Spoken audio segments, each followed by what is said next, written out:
Gaya bahasa adalah pemanfaatan atas kekayaan bahasa seseorang dalam bertutur atau menulis.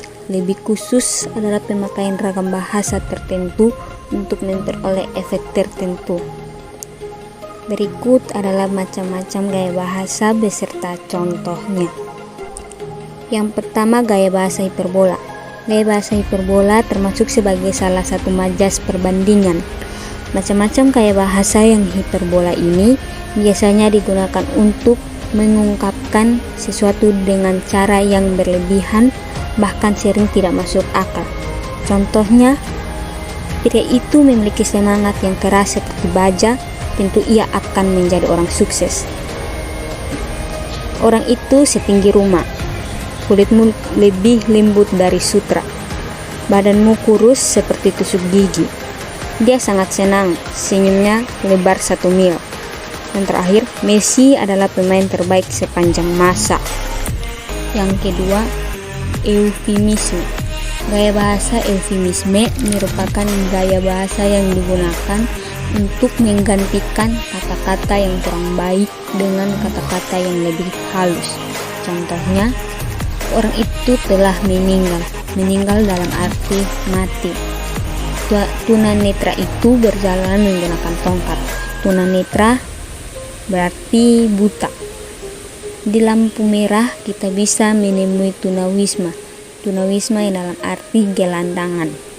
Sejak kecil dia tidak pernah sekolah sehingga dia menjadi tuna aksara.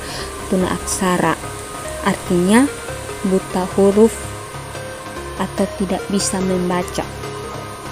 Yang terakhir, walau hanya dengan 1 tangan, tunadaksa itu tetap semangat bekerja. Tunadaksa dalam arti cacat tubuh. Yang ketiga, metanomia. Gaya bahasa metanomia merupakan majas yang menyandingkan istilah sesuatu untuk mengacu pada benda umum. Bila haus, minumlah aqua. Aqua di sini dikenal sebagai sebuah merek dagang air mineral yang sudah cukup terkenal. Contohnya, LPG 12 kg seringkali langka di pasaran dan harganya semakin mahal. Penjualan Daikin melonjak tajam sejak iklannya bisa membunuh bakteri di udara. Promo Sunco, beli 2 gratis 1 di mall itu laris manis diborong para ibu.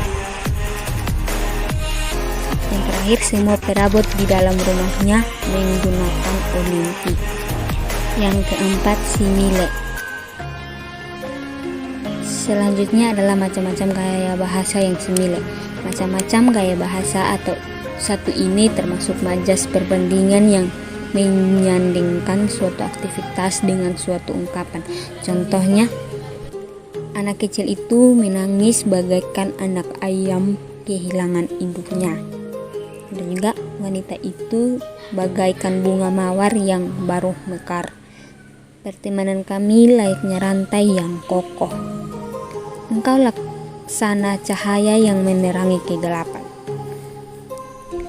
Kamu seberani singa. Yang berikut, kakak adik itu bertengkar seperti anjing dan kucing. Dan yang terakhir, jangan hanya duduk di sana seperti gundukan kayu. Yang kelima, alegori. Ada macam-macam gaya bahasa perbandingan yang alegori. Macam-macam gaya bahasa yang alegori digunakan untuk menyandingkan suatu objek dengan kata kiasan. Contohnya, mencari wanita yang sempurna seperti mencari jarum dalam tumpukan jerami. Yang kedua, perpisahan adalah upacara menyambut hari-hari penuh rindu. Yang ketiga, suami adalah nahkoda dalam mengarungi kehidupan berumah tangga.